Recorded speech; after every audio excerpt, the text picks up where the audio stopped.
Good morning. Happy Sabbath to you. I'm just looking at the clock. It is still morning, so sometimes I get little, Anyway, especially if I travel back to Michigan, I'll get my time zones mixed up. But we're still morning, so I'm happy about that.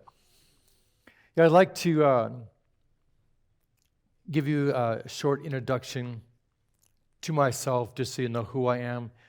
If I'm watching somebody speak, I've never seen him before, it's kind of nice to know who the person is, where they've come from. I was born in the United States, raised in Canada, in Ontario, Canada, not California, so raised in Ontario, and very multicultural environment. And I grew up, I didn't see black, white, brown.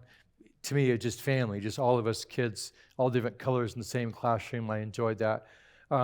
As a teenager, we left Canada. I was not happy about that. I consider myself Canadian after 9 years. So as a teenager, I came back to the U.S., and we lived on the Navajo Indian Reservation, and lived in a house that was built for John Wayne. So John Wayne actually lived in the house I lived in. Not that means a whole lot, but still, in case someone's interested in John Wayne, I have I can tell you I lived in his house for a while. So we lived in his house. We worked with the Navajo for a few years, and years later, as an adult, I went back and worked for a little while there, and then also on the Olivine mission, again a mission on the Navajo reservation. So and then after some years, signed up in 1994, applied to work with Adventist Frontier Missions, and my wife and I were accepted. My wife, by the way, she is Hispanic. She does not look like me. And her father's side is Tarahumara, so she's like Native American, but in the Mexican side. And if you go back down there, the Tarahumara are the ones that run barefoot for hundreds of miles, right? So they're the real tough runners.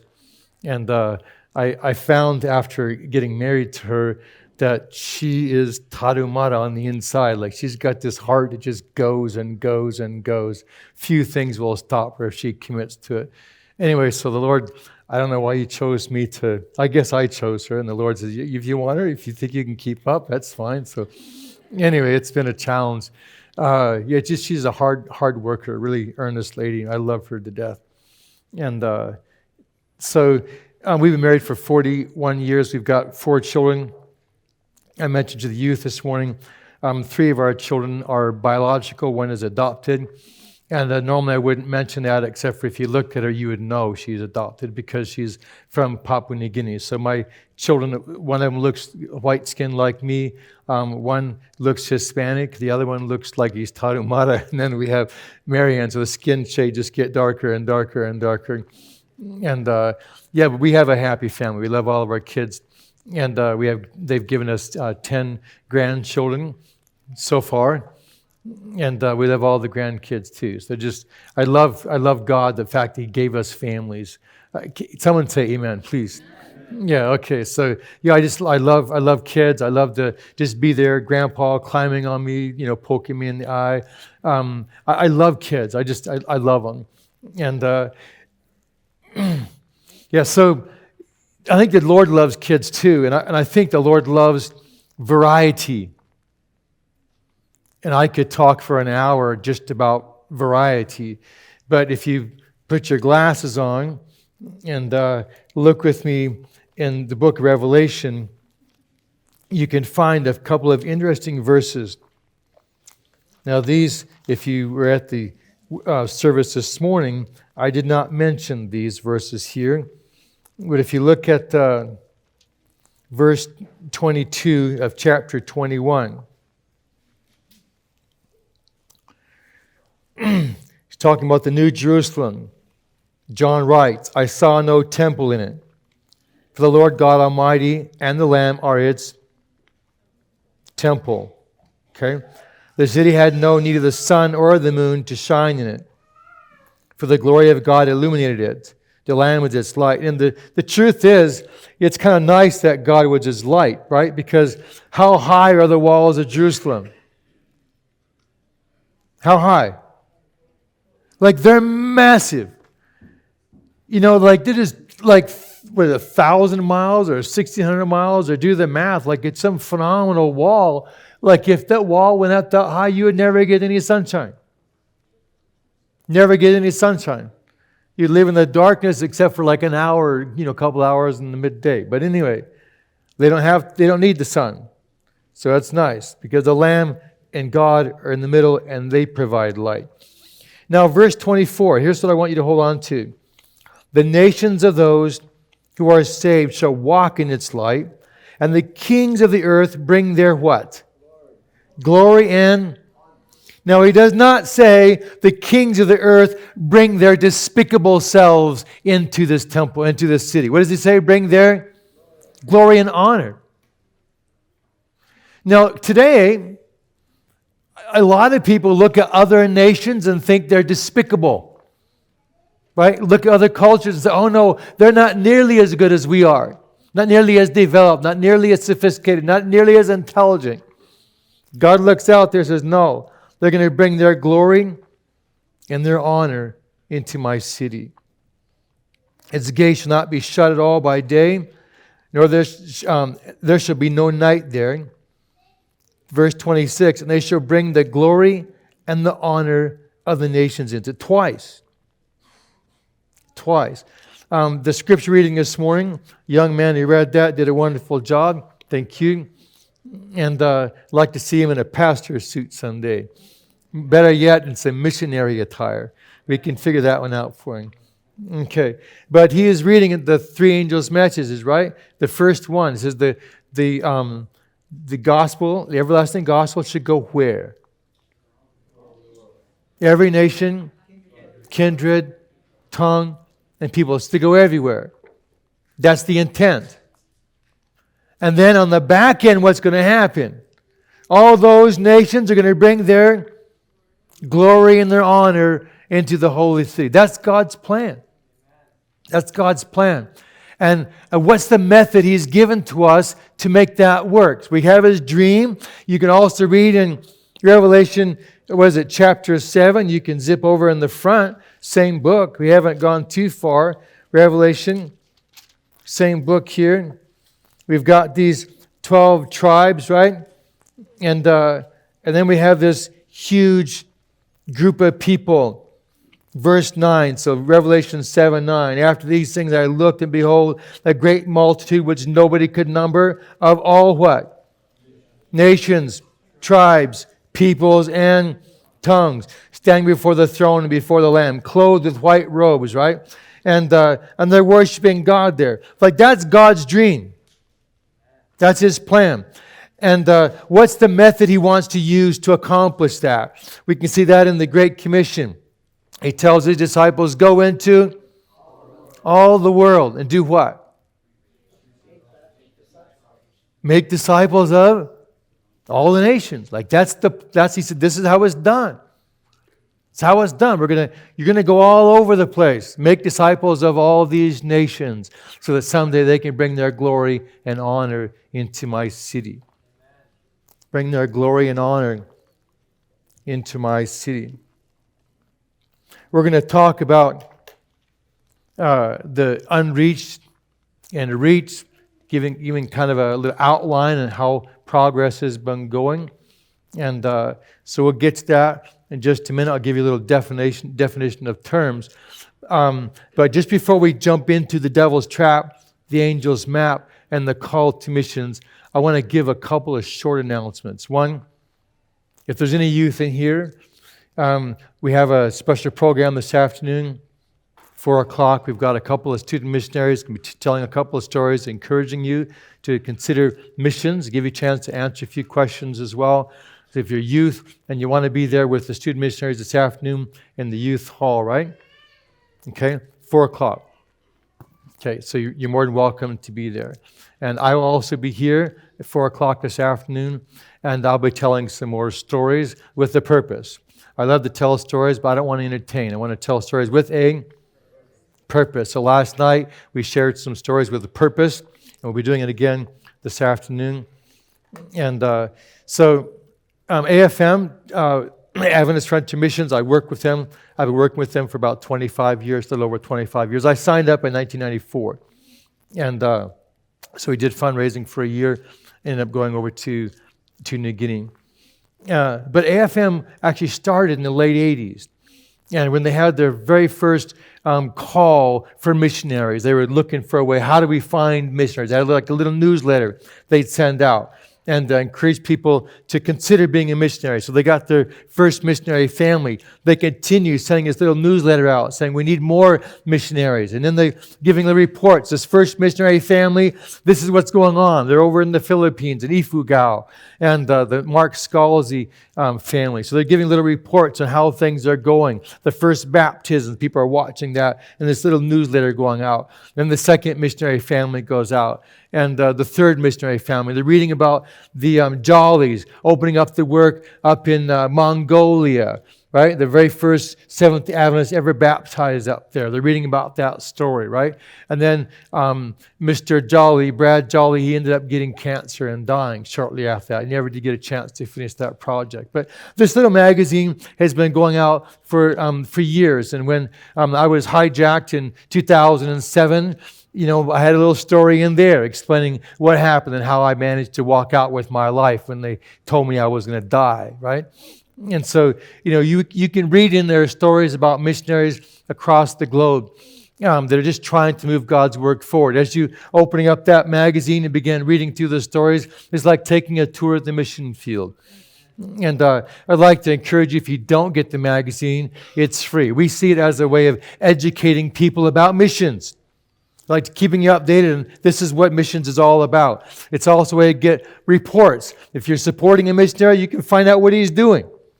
Now you can see, and as you read that magazine, you realize, oh, look, this is what language learning is like. I don't need to be afraid of it. It takes a little time, but it can be done, right? And this is what it's like to build friends in a Muslim community. You can read all about that, right? So we want people to know it's not impossible. It can be done, and you can do that. You can do it. And so we see it as an educational tool. We also see it as a reporting tool. We also see it for kids. They say, no, this is entertainment. A lot of kids just love reading the stories, right? So, and we've had a lot of adults do the same thing. See how they just love the stories. Anyway, I want to encourage you to, if you don't get the magazine, sign up. We don't charge for it. We're happy for you to get it. And there's a little sign-up sheet. We have somebody manning a little mission booth outside. You just grab a couple magazines and then put your name and address down. We'd be glad to make sure you get a copy. It comes out once a month. Once a month. You'll love it. So, and then one more announcement. I'm going to ask a couple of questions about this service after the service. If you're younger than 20, and you can answer my questions for me, I've got a couple of books you can choose, right? And so you give me the right answer, you meet me at the booth after the service, and you can choose a couple of free books. They're just stories about missions, right? So more than welcome to do that. So if you're younger than 20, what are you going to be doing? Yeah, list this thing so you can answer one of my really difficult questions when we're all done here. All right.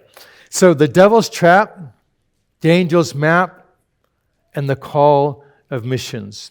So there's a couple of terms I plan to be using, and I'd like to just introduce you to those terms. One of them is the term reached, and the other term is unreached, right? Okay, so we use those two terms to try to understand the globe. Like, how do we determine if we're moving forward or not, or where's the area of the world we have the greatest need, right? So we have these two terms, reached and unreached. Reached means there's a people group with an active and growing indigenous Christian presence that contains a contingent that's trained for and committed to evangelization of the rest of the people group. And there's a reasonable expectation that the believers within this group of Christians can responsibly carry out the work of discipling the rest of their people. We just want to know, is it possible that if they don't have access to outside help, is it reasonable to expect that they can reach the rest of their people? Does that make sense?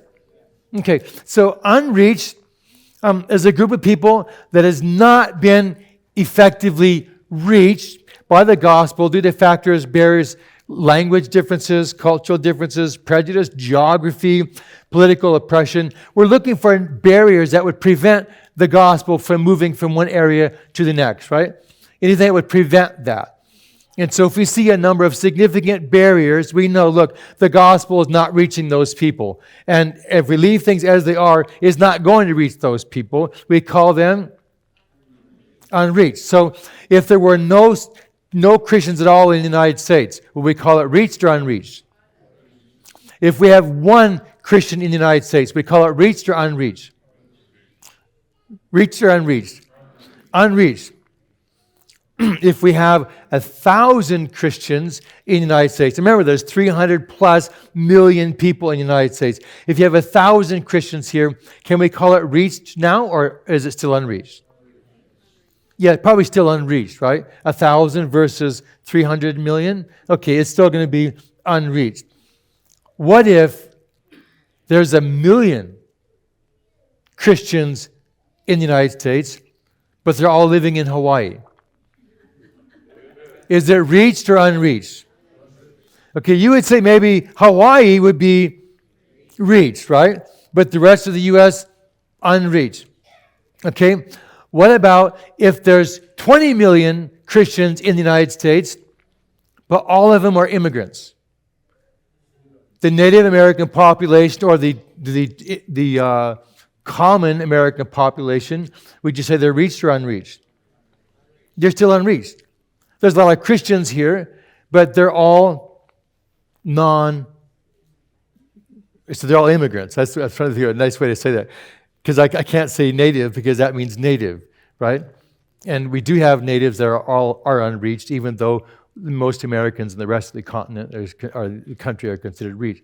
Okay, what if there's 20 million Christians in the United States, but they all speak Urdu and the Bible is in Urdu? Okay, Americans are still unreached. What if, and here's a tough one. Think about this for a minute. What if there's 20 million Christians in the United States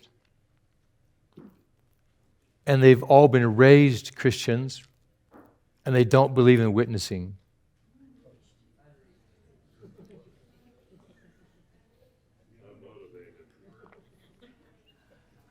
You know, we have to wrestle with that.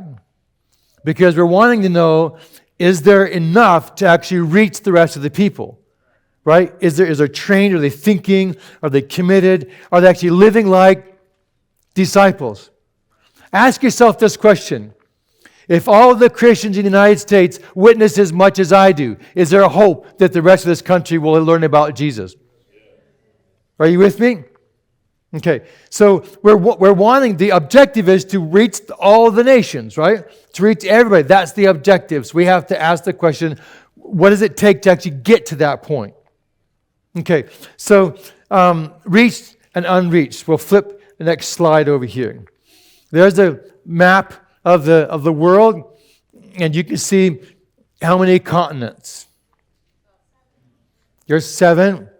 One of them would be Antarctica. It's not really on that. You can't hardly see it. You see a little bit of ice sticking on the end there, but you've got Antarctica down there.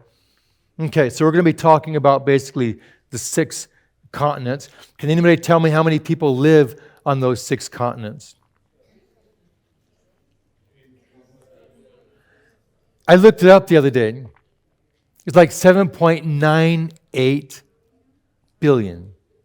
So we're just a little fraction short of 8 billion. It's close enough. If you rounded it off, we'd have to call it 8 billion now, right? Okay, so there's about 8 billion people. And when I was born, you know what the population was? When I was born, it's 3 billion. Yeah, it was 3 billion when I was born. So, you know, it's moved up a lot, right? Like it's really grown over the last few years. And okay, so do you know what the population was when Christ walked the earth? It's around 350 million.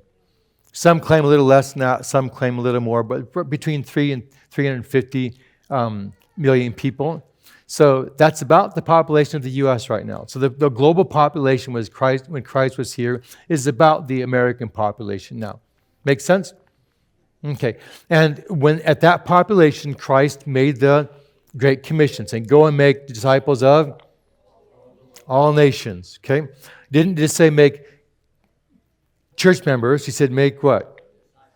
Disciples, right? And they thought like disciples because they actually began planting churches in Jerusalem, like Christ in Jerusalem, and then in Judea, and then in Samaria, and then in the othermost parts of the world. So they began doing that. And Christianity spread. If you can see the Middle East up down there, I guess it's up there, it began spreading out, and it got into northern Africa, went down to India. There's reports of it going to India, and then up into Europe and up into Russia. You see the footprint of Christianity began growing over the next few hundred years. And then at the beginning of the Dark Ages, so those of you that like history, in 536, there was a huge volcano, probably Krakatoa, they're pretty sure it was, exploded, and it dumped so many cubic miles of rock and ash and sulfur into the atmosphere that it actually put the earth in like what they call volcanic winter. And they can see stress in the trees. They've actually made a map of tree rings that goes back a couple thousand years, and you can go back, and when you get into the 536, you can see stress in the cells of the trees. The earth got cold. It just got super cold. There are people that are in the history books written down that there was no sunshine for a year and a half. The places that are written that it rained the color of blood. That the moon was the color of blood for 18 months, right? So they said there are places where people said the sun didn't shine for a year and a half or up to 2 years. So the earth was under a lot of stress. And so at the beginning of because the 1260-day prophecy, it starts in 538. So this volcanic winter, volcanic darkness, it starts in 536. 537. So just as we see this global darkness ends, right? Then we see the spiritual darkness beginning. It's like the Lord says, look, there's something going on here. Pay attention to it. So he gives this little marker of the darkness. And so you can watch the footprint of Christianity. It doesn't really change much for hundreds and hundreds of years. It stays, it grows, it shrinks a little bit, moves around, but it doesn't really change that much, right? And because during when we're thinking about, oh yeah, we're going to be disciples of Jesus, how do you be a disciple? There's 4 pillars of discipleship. 1, commitment to the master teacher. Jesus, commitment to him, study his teachings and philosophy, put them into practice, and then function as the representative, right? An extension of the master teacher in the community around. So if you're going to be a disciple, you had to know who the master teacher was. You had to know what he taught, right? And then you need to put it into practice.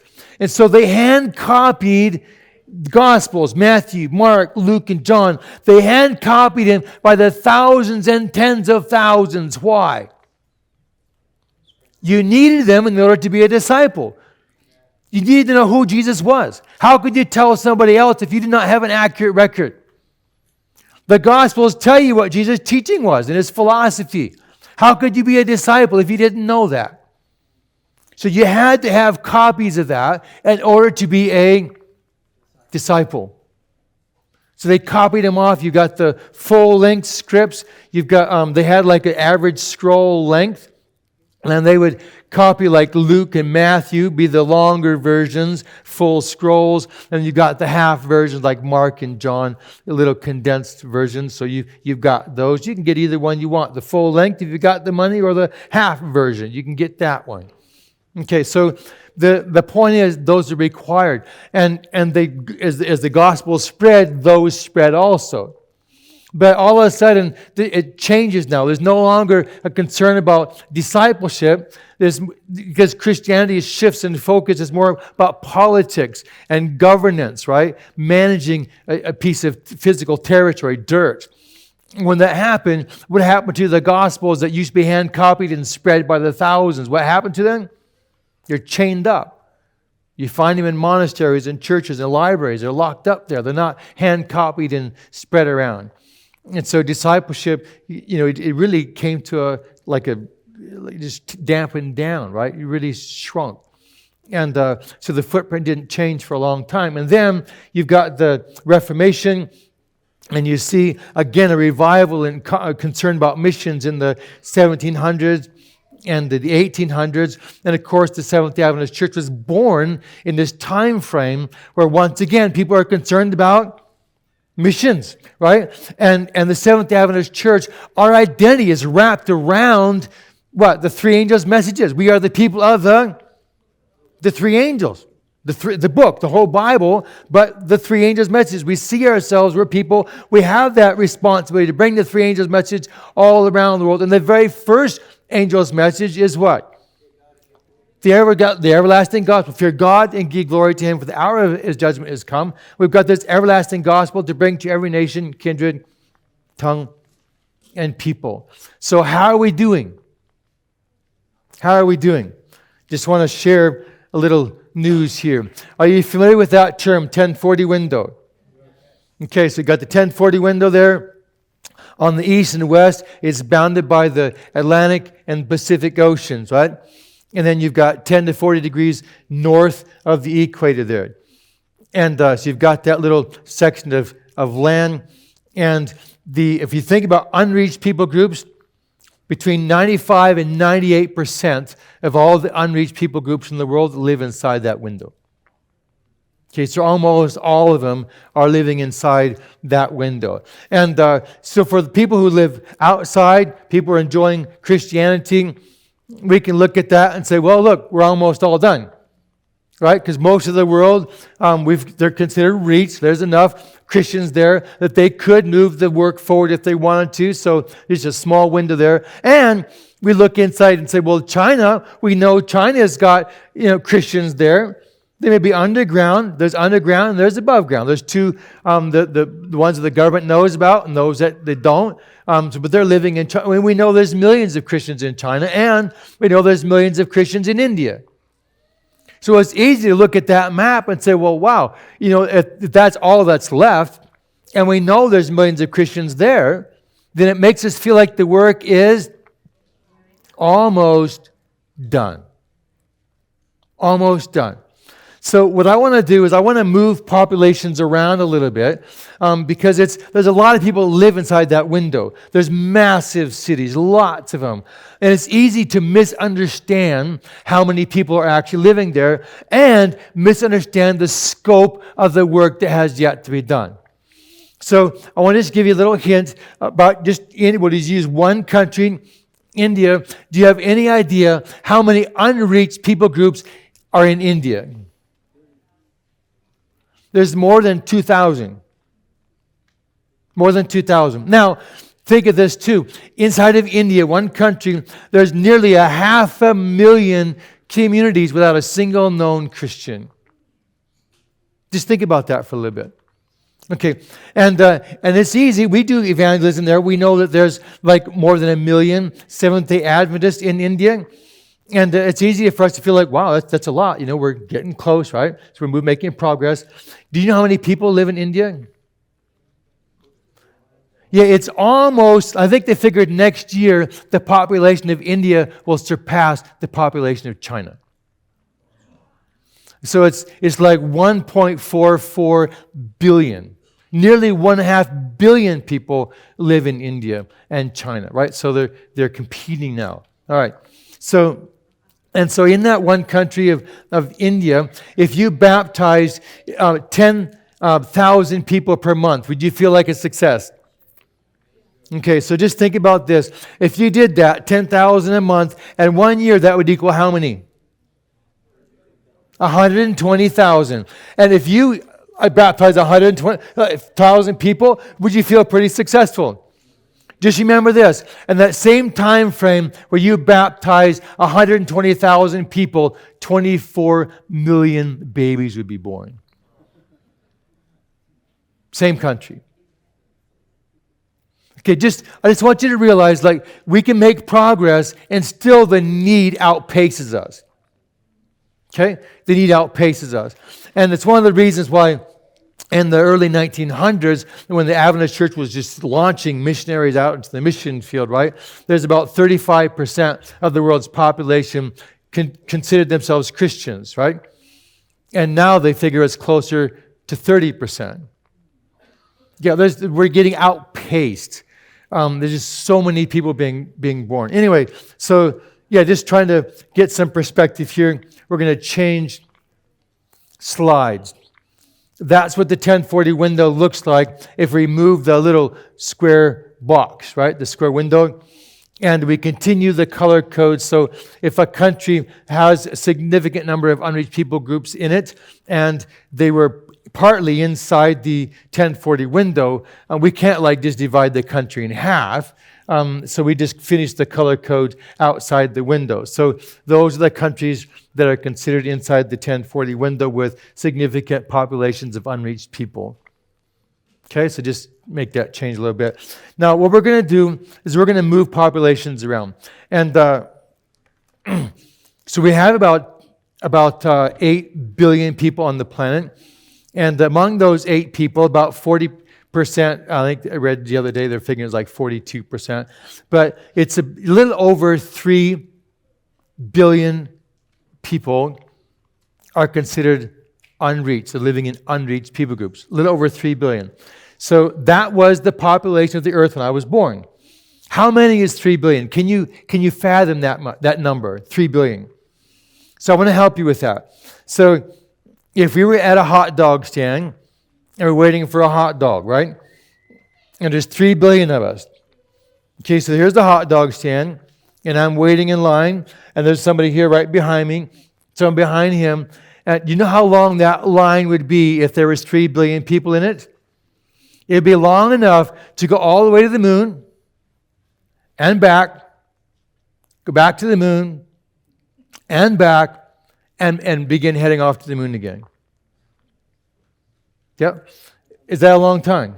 Yeah, I mean, you'd be waiting for that hot dog. Anyway, I won't talk about the condition of the hot dog. Anyway, my point is, there's a lot of people. I just want you to think about that. That's how many people, they're not waiting for a hot dog. What are they waiting for? Are they waiting for the Lord to come? They don't even know about the Lord's coming, right? They're waiting for someone to come and tell them. They're waiting for someone to come and tell them. I'll be more specific. They're waiting for you. They're waiting for someone to go, right? Okay, so let's be thinking about that. I don't want you to feel guilty, but I want you to feel inspired. Okay. All right, so we're going to look at the next slide. So what I will do next is I'm going to take all the people on the planet and I'm going to pull them up there in space. Just imagine we've evacuated the planet. They're all up and out in space here somewhere. Now, we're going to reorganize the people and I'm going to put them back on the planet. So just think, okay, we're going to put them back. Who's going to come first? Practicing Christians. So we're going to put them on. There are the purple countries down there in Southeast Asia. This map should include Bangladesh as well. It's a little tiny little spot just to the east of India. India has a little pocket, like a little arm sticks out there, and Bangladesh sits right inside that. So that would be practicing Christians. And then, so we put them all there. So the next group I'd like to put on there would be the people who claim to be Christians but don't practice. Okay, so we'll change maps. There you go. That's how much the space it would take. Now, world populations, the national populations are staying the same. So we have the same amount of people, same houses. All we're doing is replacing whoever used to live in China with people who claim to be Christians but don't practice. That's how much space it would take. Okay, so we'll put them both together. So we've got the practicing and non-practicing. Anybody who claims to be a Christian at all, that's the amount of space it would take to house in. Now, you'll notice there's a little white line down in the purple around 2 countries. That would be Laos to the north and Cambodia to the south. Okay? Now, that's the amount of space it would take for all of the Seventh-day Adventists. If all of them were practicing. But if only a third of them practice, which is like a worldwide average, about a third of people who call themselves Christians actually practice, then you could put all the practicing Christians just in Laos, which is the country to the north of Cambodia there. Okay? So that's where the practicing Seventh-day Adventists could fit. Just give you a chance to think about that for a minute. All right. So the next thing we're going to do is we're going to look at the space required to house people who are not Christians, don't consider themselves Christians, but they live in the same communities as Christians. So if a Christian wanted to, he could witness to them. Okay? Like at your neighbor, he's not a Christian, you could reach out to him. He'll be living in this next space. That's right there, all the yellow. That's the portion of the world that would be required to house people that are not Christians, don't claim to be Christians, but live within the reach of Christians. Okay? That's the space. Now, because these first three groups actually share the same communities, I'll put a little ring around it. You can see the little green ring. So all those three actually share the same communities. And the next thing I'm going to do is I'm going to show you the unreached. Okay? That's the space required for the unreached. That's actually 3 billion people. I did the math. I sat down, got the populations of all the different nations and continents and pushed my pencil around. That's 3 billion people. Okay? It's all the people in North America, Central America, South America, Australia, all of Africa, all of the Middle East, all of Russia, and 6 countries of Europe. Okay, so just look at that. What happened? Okay, you just look at that. That's the unreached. So the reason I'm standing here is because as long as we squeeze them all into the 1040 window, it's easy for us to think that the work is almost done. It's not. It's not. The work is not almost done. There's a huge amount of work left to be done. And I think we are the people, that we're the ones that claim we believe in the everlasting gospel to go to every nation, kindred, tongue. We believe that. Like our identity as Adventists is wrapped around that. And I just want you to know that we, as Seventh-day Adventists, have a huge job to do. We do. We have a huge job to do. It's enormous. And I just want you to think about that and just ask yourself, like, what part am I going to play? What part am I going to play? Like, how can I actually live out my Seventh-day Adventist identity? Right? To just help make sure that when Christ comes, He's got the big holy city there, that all the kings of the nations will bring their honor into it, right?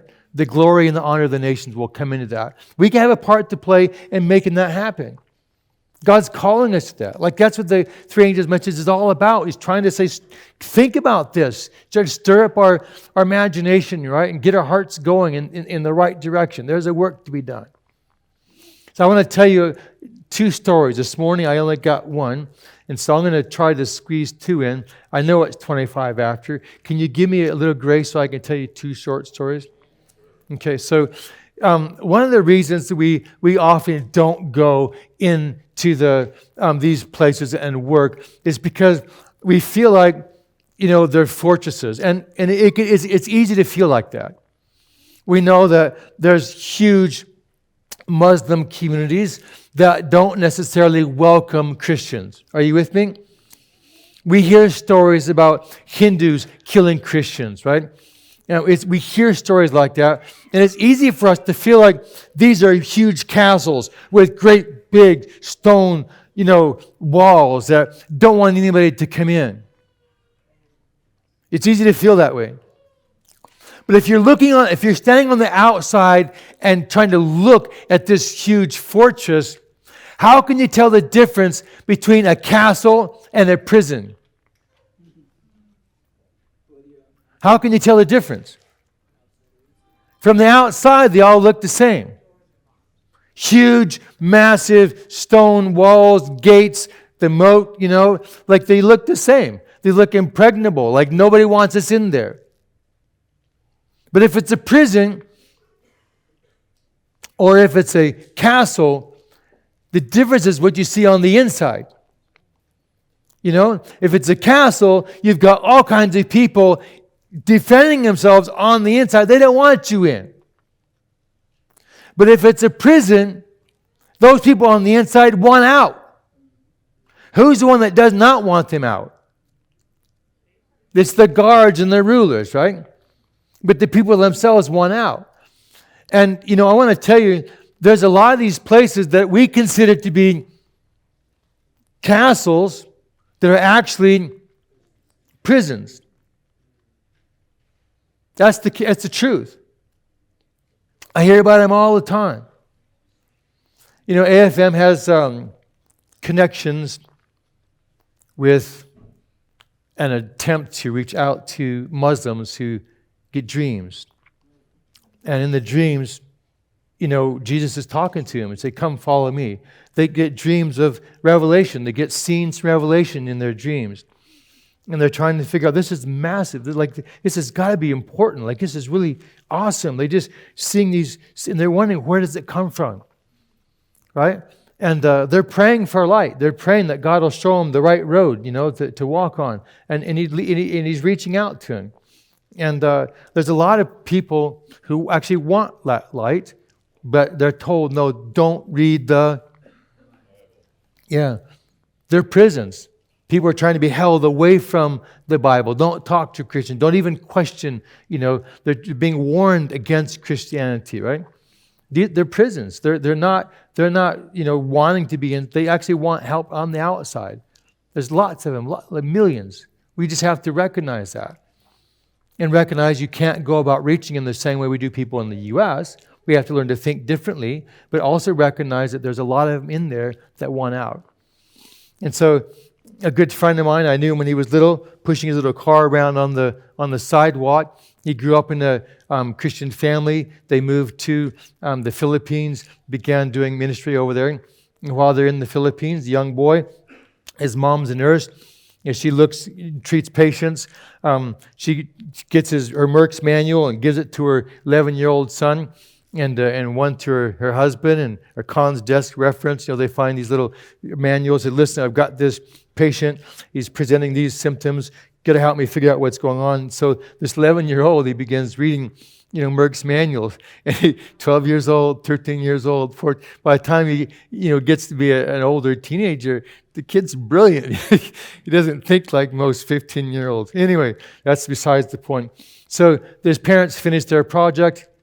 He came back to the United States, paying a visit now back in the Philippines, and he realizes that the tribe next to the one his parents and he worked on as when he was younger, like that tribe was also unreached.